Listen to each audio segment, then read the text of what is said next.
Hello everyone. So guys video को and तक जरूर देखिएगा बिकॉज कोई भी ऐसा वर्ड आपको नहीं मिलेगा जो आपकी डेली लाइफ में यूज ना होता हो। इस वीडियो में दिए गए सभी वर्ड ऐसे मिलेंगे जो आप रोज यूज करते हैं। So let's begin. First word we have lean. Lean का मतलब होता है झुकना या झुकाना, झुकना या झुकाना। फॉर एग्जाम्पल, अपना सिर थोड़ा सा पीछे झुकाओ। Lean your head back a little. Lean your head back a little. Next one is phrase, needless to say. Needless to say का मतलब होता है कहने की जरूरत नहीं। ये आप तब कहते हैं जब आप किसी को कहते हैं ये तो आपको पता ही होगा, ये कहने की जरूरत नहीं। फॉर एग्जाम्पल, कहने की जरूरत नहीं है कि वो ऑफिस में कुछ देर के लिए नहीं है। Needless to say he won't be at work for a while. Needless to say, he won't be at work for a while. Next one is needlessly. Needlessly का मतलब होता है बिना बात के, यानी कि बेवजह। तुम बिना बात के परेशान हो रहे हो, वो ठीक हो जाएगा। You are worrying needlessly, he will be fine. You are worrying needlessly, he will be fine. Next one is needle. Needle का मतलब होता है सुई। फॉर एग्जाम्पल, तुम्हारे आंखों की रोशनी मुझसे ज़्यादा अच्छी है, क्या तुम इस सुई में मेरे लिए धागा डाल सकती हो? Your eyes are better than mine, could you thread this needle for me? Your eyes are better than mine, could you thread this needle for me. तो यहाँ पर कुड यू थ्रेड, धागा डालने के लिए हमने थ्रेड का यूज किया है। तो थ्रेड यहाँ एज अ वर्ब यूज हुआ है। थ्रेड मीन्स धागा तो होता ही है, थ्रेड एज अ वर्ब भी यूज होता है जिसका मतलब होता है धागा डालना। Next one is needle. यहाँ पर एक और वर्ब है नीडल, NEEDLE, नीडल। नीडल का मतलब होता है यहाँ पर ताने मारना। जैसे कि एग्जाम्पल है, नौकरी को लेकर राहुल के पिता उसे हमेशा ताने मारते थे। Rahul's father was always needling him about getting a job. Rahul's father was always needling him about getting a job. Next one is stick. Stick का मतलब होता है छड़ी। बच्चे को छड़ी से मारा गया था। The child had been beaten with a stick. The child had been beaten with a stick, बच्चे को छड़ी से मारा गया था। Next one is set. SET, set. Set का मतलब होता है सही करना। क्या तुमने घड़ी का समय सही कर दिया? Have you set the watch? Have you set the watch? अभी सेट से जुड़ा एक फ्रेज है, सेट है, set the table. Set the table का मतलब होता है मेज लगाना। तो मेज लगाने का मतलब है कि मेज को पूरी तरह से तैयार कर देना, यानी कि उस पर water bottles, glasses, spoons, plates रखना। क्या तुम मेज लगा दोगे? Would you set the table please? Would you set the table please? क्या तुम मेज लगा दोगे? Would you set the table please? Next one is next to. Next to का मतलब होता है बगल में। नेक्स्ट का मतलब आप सभी जानते होंगे अगला, लेकिन नेक्स्ट टू है यहाँ पर। नेक्स्ट टू का मतलब होता है बगल में। नेक्स्ट टू, फॉर एग्जाम्पल, क्या मैं तुम्हारे बगल में बैठ सकता हूँ? Can I sit next to you? Can I sit next to you? Next to, next to का एक सिनोनियम भी होता है जो है बिसाइड। बिसाइड का मतलब भी होता है बगल में। ध्यान दीजिए, यहाँ पर बिसाइड्स नहीं, यहाँ पर बिसाइड बोला जा रहा है। बिसाइड मतलब बगल में। फॉर एग्जाम्पल, आकर मेरे बगल में बैठो। Come and sit beside me. Come and sit beside me. या मेज बिस्तर के बगल में है। मेज बिस्तर के बगल में है। The table is beside the bed. The table is beside the bed. Next one is besides. यहाँ पर बिसाइड्स है, तो बिसाइड्स का मतलब होता है के अलावा, यानी के अतिरिक्त, के अलावा। फॉर एग्जाम्पल, दूध के अलावा हमें थोड़ी चीनी भी चाहिए। Besides milk we need some sugar. Besides milk we need some sugar. मैंने राहुल के अलावा किसी से बात नहीं की। मैंने राहुल के अलावा किसी से बात नहीं की। I didn't talk to anybody else besides Rahul.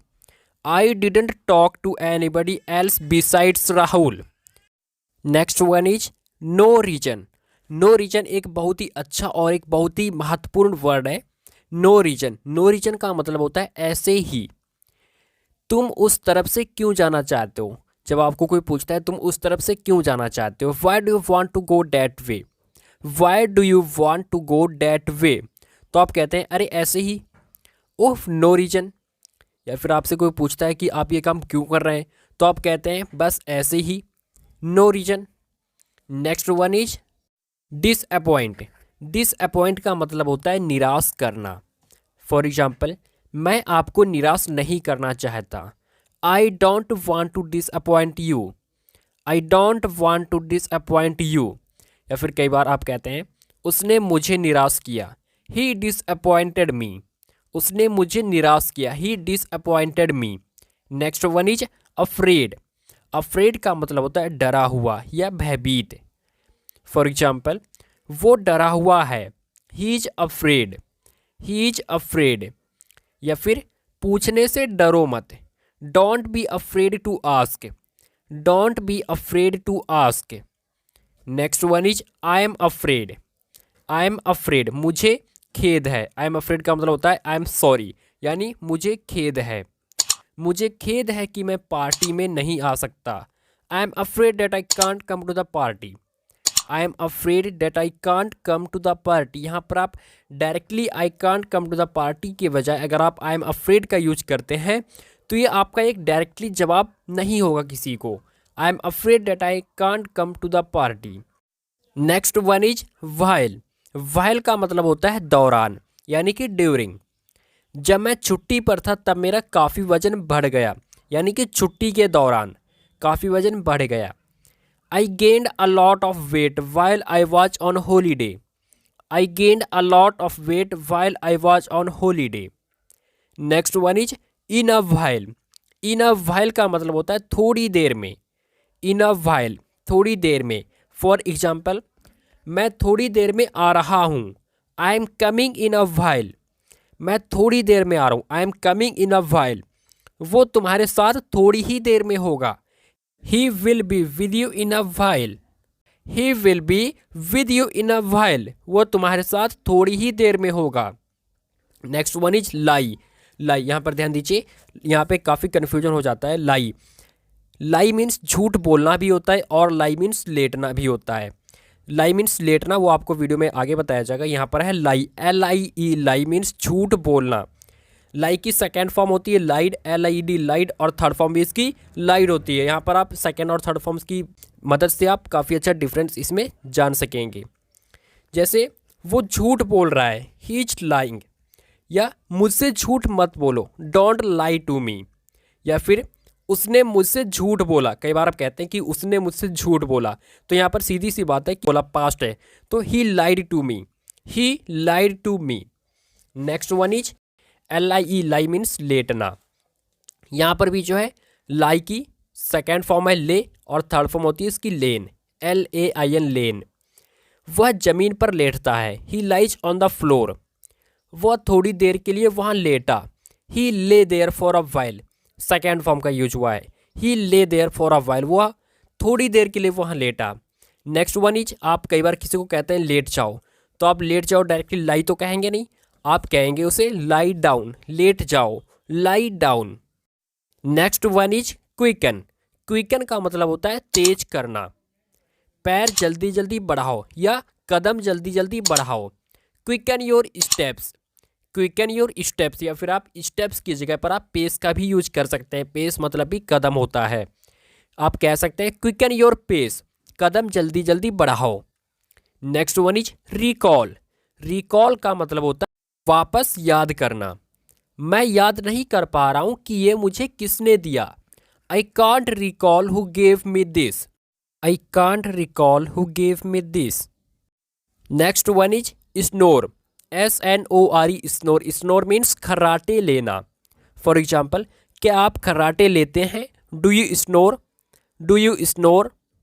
वो लेटा और थोड़ी ही देर में खर्राटे लेने लगा, he lay down and in a few moments started snoring, he lay down and in a few moments started snoring।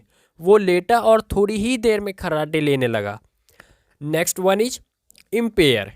Empire means होता है बिगाड़ना या खराब करना, बिगाड़ना या खराब करना। फॉर एग्जाम्पल, बीमारी ने उसके सोचने की क्षमता को बिगाड़ दिया था, the illness had impaired his ability to think. The illness had impaired his ability to think. Next one is oppose. Oppose means विरोध करना। उसका विरोध मत करो, डोंट अपोज हिम। उसका विरोध मत करो, don't oppose him. Next one is deny. Deny का मतलब होता है इनकार करना। उसने पैसे लेने से इनकार कर दिया। ही denied taking the money. He denied taking the money.